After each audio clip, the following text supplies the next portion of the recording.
Negara ini hanya bisa diselamatkan apabila muncul pendekar-pendekar pembela demokrasi. Saya menganggap yang hadir dalam ruangan ini adalah para pendekar-pendekar demokrasi. Pak Prabowo juga menyatakan bahwa orang-orang yang baik sekarang di Indonesia itu jumlahnya sedikit dan orang-orang ini sangat dibenci oleh kaum oligar. Orang-orang ini akan dihabisi oleh mereka karena mereka butuh pemimpin yang bisa dijadikan boneka oleh mereka.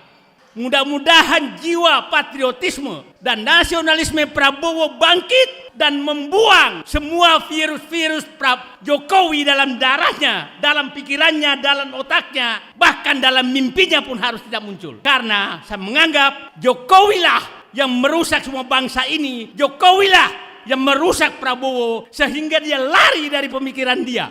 Prabowo, saya ingatkan lagi di panggung ini, saya menyatakan Pak Prabowo menyatakan mau mati di atas kebenaran membela rakyat. Maka saya menyatakan kalau mau mati membela rakyat, tempat mati yang pertama adalah PSN PIK 2, Rempang, dan Ibu Kota Negara.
Hari ini saya menghindari betul-betul menonton televisi karena saya menganggap hari ini adalah hari bencana nasional.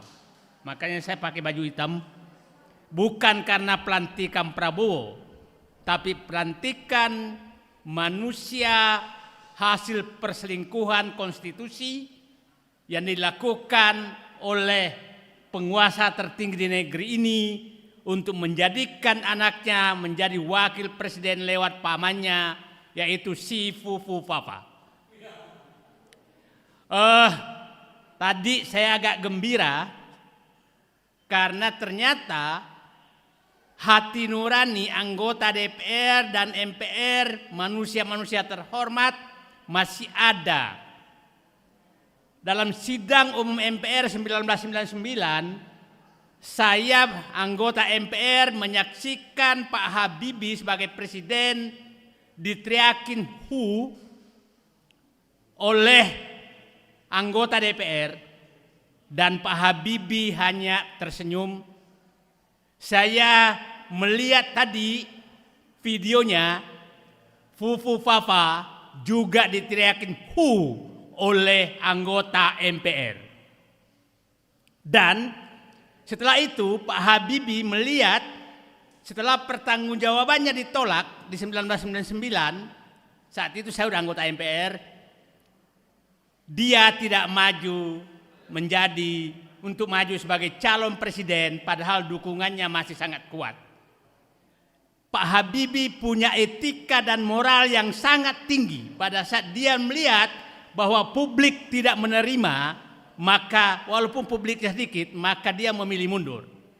Tapi saya yakin bahwa Fufu Fafa dan keluarganya pasti makin maju malah. Tidak akan mundur. Kita lihat dikritik tentang hidup mewah, maka semakin ditunjukkan hidup kemewahan itu. Ini memang keluarga yang menurut saya merusak moral dan bangsa. Tadi saya diberitahu, dikirimkan bagaimana ibu negara yang sudah selesai sebenarnya sekarang menunjukkan kemewahan dia masuk ke sidang umum MPR. Saya kemarin membaca buku Pak Prabowo seharian, yaitu Paradoks Indonesia, karena saya ingin melihat apakah Pak Prabowo melaksanakan ini. Kalau Bapak dan Ibu membaca buku ini, adalah ini agenda perubahan semua di dalamnya. Tidak ada keberlanjutan apapun dari program Jokowi yang ada di dalam buku ini. Saya ingin melihat apakah Pak Prabowo mengangkat menteri-menterinya sesuai dengan pemikiran yang ada dalam buku ini. Buku Prabowo ini buku ketiga, nih, edisi ketiga. Saya sudah baca mulai edisi 1 2012, kemudian 2017 edisi 3, edisi 2, ini edisi 3. Pemikirannya konsisten.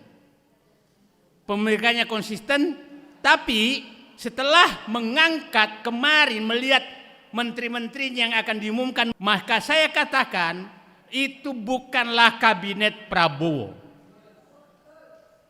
Karena sangat berbeda dengan pemikiran yang ada di sini. Sangat berbeda dengan pemikiran yang di sini. Jadi saya katakan kalau melaksanakan pemikiran beliau sebagai presiden dari buku ini, kalau saya menyatakan butuh nilai 10, maka saya katakan calon menteri yang mau diumumkan itu adalah nilainya maksimum 6. Jadi kita harus, Pak Prabowo sangat di sini dia menyatakan sangat terbuka, yang sering kita kemukakan bahwa kedaulatan rakyat sudah diambil oligarki. Dia sangat terang membahas di buku ini bahwa sekarang hampir semua pejabat kita sudah bisa dibeli, bisa disogok oleh kaum oligark. Pak Prabowo sendiri menyatakan ini. Dia menyatakan bahwa bangsa ini sudah rusak, dan bahkan menyatakan tokoh agama pun sudah bisa dibeli. Semua unsur-unsur negara sudah bisa dibeli, sehingga pemilik kedaulatan sekarang ada di oligarki. Yang saya sering katakan, pusat kekuasaan oligarki nasional ada di pantai utara Jakarta. Nah, Pak Prabowo yang menyatakan itu, tapi faktanya menteri-menteri yang diangkat adalah tidak ada yang mewakili oligarki tersebut. Ada yang mewakili.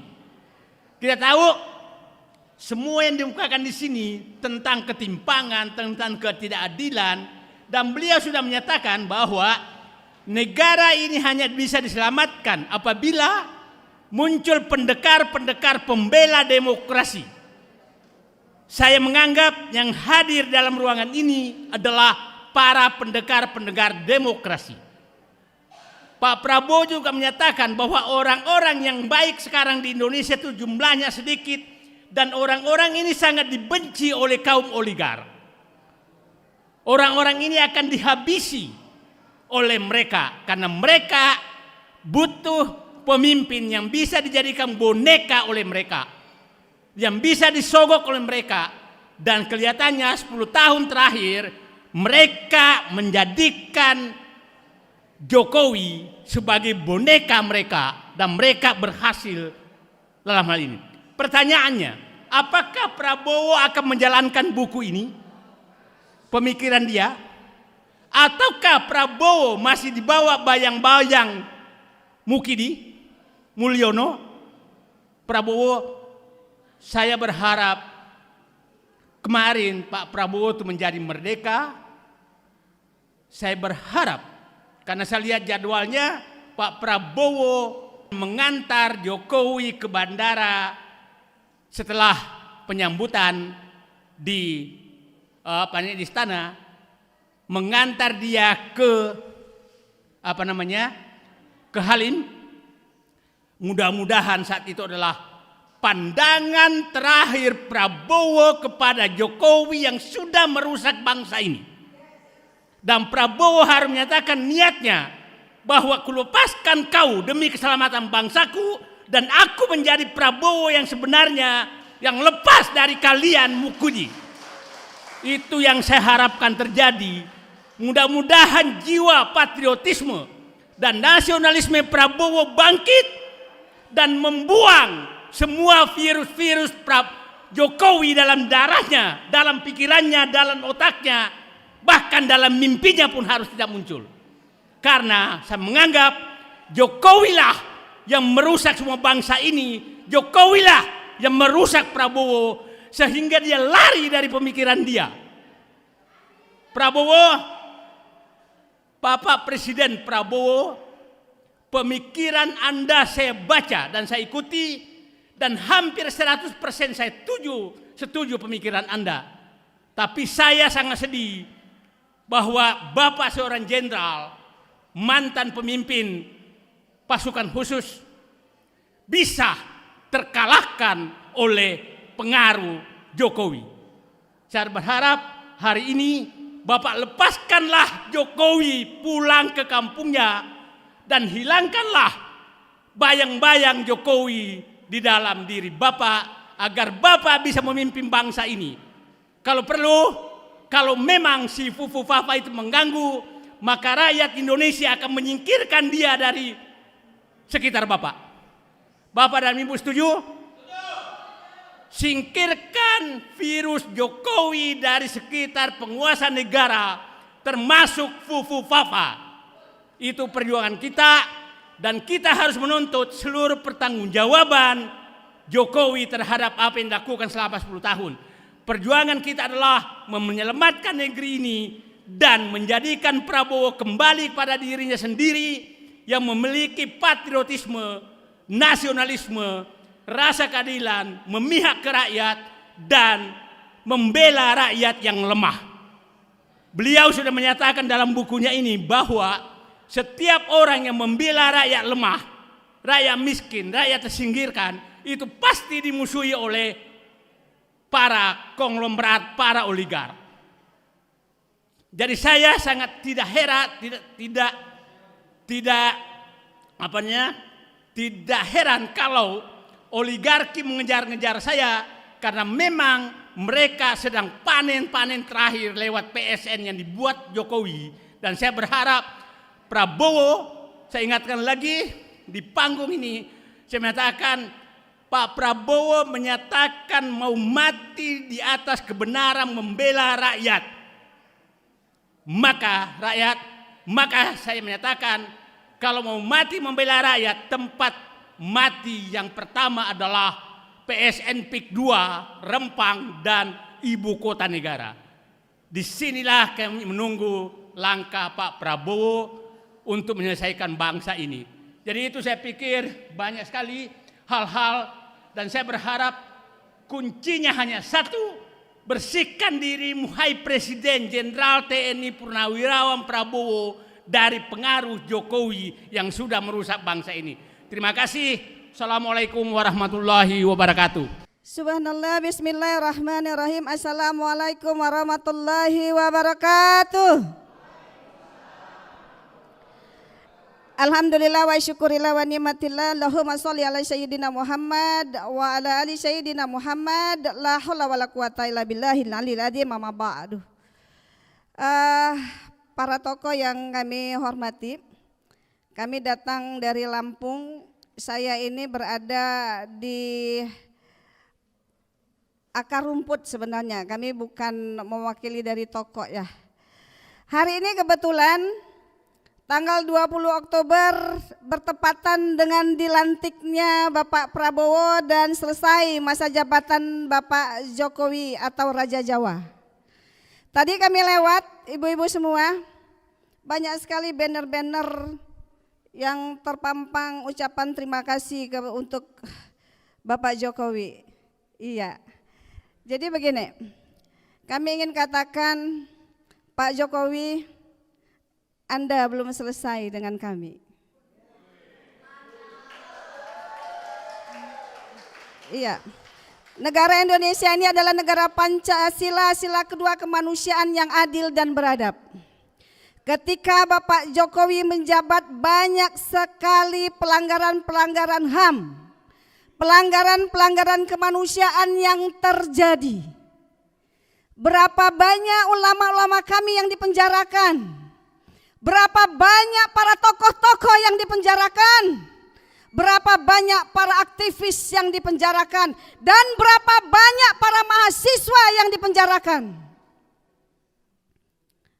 Hari ini kita melihat guru-guru kita sebagian masih ada yang dipenjara. Ustadz Gus Nur masih ada di penjara. Orang-orang soleh, orang-orang baik dipenjarakan di masa rezim Bapak Jokowi. Habib Rizik jahatnya di mana? Beliau hanya mengatakan bahwa beliau baik-baik saja kok di penjara. Habib Hanif orang baik. Ulama-ulama yang lain orang baik. Bukanlah orang-orang yang mau merusak negeri ini. Saya sendiri perempuan. Saya juga kena juga. Kemarin betul kata Bang Refli. Saya mengkritik Menteri Agama yang menganalogikan suara azan dengan suara gonggongan anjing. Ibu tahu saya dikenain deliknya apa? Deliknya itu merekrut dan memperalat anak untuk kepentingan militer. Bayangkan, saya merekrut, memperalat anak untuk kepentingan militer. Pegang senjata aja kagak pernah dikasih delik itu. Subhanallah. Saya kemarin betul-betul belum selesai saya dengan Bapak Jokowi. Kenapa? Di masa kepemimpinan Pak Jokowi, kami yang kemarin dipenjarakan hari ini masih akan menuntut kepada Bapak Jokowi untuk meminta keadilan. Walaupun hari ini sudah selesai, nanti dilanjutkan dengan Bapak Prabowo, tapi kita belum selesai. Kenapa? Ketika peristiwa 21-22 Mei, berapa orang anak bangsa yang menjadi korban, nyawanya melayang, termasuk salah satunya adalah Harun Ar-Rasyid yang berusia 15 tahun. Di masa kepemimpinan Bapak Jokowi, terjadi juga pelanggaran kemanusiaan. Terbunuhnya pengawal Habib Rizik 6 orang. Sampai hari ini kita masih menuntut keadilan. Kenapa? Karena pelakunya divonis bebas. Negara macam apa ini? Saya melihat jasadnya 6 syuhada itu. Saya melihat dengan kepala saya sendiri ketika peti mati itu dibuka dan begitu banyak tembakan-tembakan peluru, bahkan luka-luka di sayap-sayap di sini, di dada dan di wajah. Kok bisa? Kok bisa? Kok bisa itu pelaku divonis bebas? Ini betul-betul satu ketentuan hukum yang tidak berkeadilan. Banyak sekali pelanggaran-pelanggaran HAM yang terjadi ketika masa Bapak Jokowi memimpin negeri ini. Jadi ingin saya katakan, kami yang dulu di penjara, hari ini yang berjumlah 400 lebih, mungkin kalau kita jumlahkan ditambah dengan korban-korban pada tanggal 21-22 Mei itu ribuan yang dipenjarakan di rezim Jokowi. Pak Jokowi, Anda adalah mencari rekor terbanyak memenjarakan rakyatnya. Anda belum selesai dengan kami. Dan kami tidak pernah akan terima ketika kami diponis dengan tidak memberikan rasa keadilan. Kenapa? Karena negara ini adalah negara demokrasi. Negara ini menjunjung keadilan. Walaupun Bapak Prabowo nanti menjabat, kami pun akan meminta, wahai Bapak Jokowi, di mana ijazah asli Anda? Sampai hari ini guru kami, Ustadz Gus Nur masih di penjara. Apa susahnya Anda memperlihatkan ijazah aslinya? Clear semuanya kan? Apa susahnya? Simple sekali. Ketika Anda dituduh memakai ijazah palsu, liatin aja ijazah aslinya. Clear kan? Tapi sampai hari ini, sampai selesai masa jabatan Anda, ijazah asli itu tidak pernah kami lihat. Dan juga sebenarnya kemarin ada peraturan pemerintah PP 28 tahun 2024 tentang penyediaan alat-alat kondom, alat-alat kontrasepsi untuk para pelajar, untuk para anak-anak muda. Di mana kecerdasan spiritual bagi pembuat peraturan pemerintah itu peraturan yang merusak anak bangsa. Kita Pancasila katanya, satu ketuhanan yang Maha Esa. Ketika ada peraturan yang dibuat untuk merusak anak bangsa, Anda tidak Pancasila. Kami belum selesai, wahai Bapak Jokowi. Saya di penjara 4 bulan, bayar subsidiar 20 juta. dan saya akan menuntut di hadapan Allah atas ketidakadilan yang saya terima. Kenapa? Saya menyampaikan yang hak itu hak, yang benar itu benar. Menteri Agama menganalogikan suara azan dengan suara gonggongan anjing. Apa salah yang saya sampaikan? Anak-anak itu datang dibawa oleh ustadznya dan saya divonis bebas. Ustadz yang menuduh saya memberikan undangan bukan undangan aksi mengakui di persidangan. Kemudian saksi ahli, saksi fakta dari mereka yang menuntut saya mencabut BAP-nya. Berarti saya tidak bersalah, tetapi jaksa mengadakan kasasi DMA. Saya divonis 4 bulan penjara dan 20 juta subsidiar. Apa yang harus saya ganti? Saya bukan koruptor. Saya tidak mencuri uang negara. Saya harus membayar 20 juta subsidiar dan harus merasakan begitu dinginnya jeruji besi dengan meninggalkan anak-anak saya yang hari ini juga hadir di tengah-tengah kita. Maka yang terakhir, kami terus terang aja para tokoh-tokoh sekalian. Sebenarnya kami emak-emak hari ini hampir kami setiap turun ke jalanan. Kami meninggalkan dapur-dapur kami karena kondisi hari ini, kondisi ekonomi dengan banyaknya masuk TK Cina, sementara Indonesia banyak pengangguran.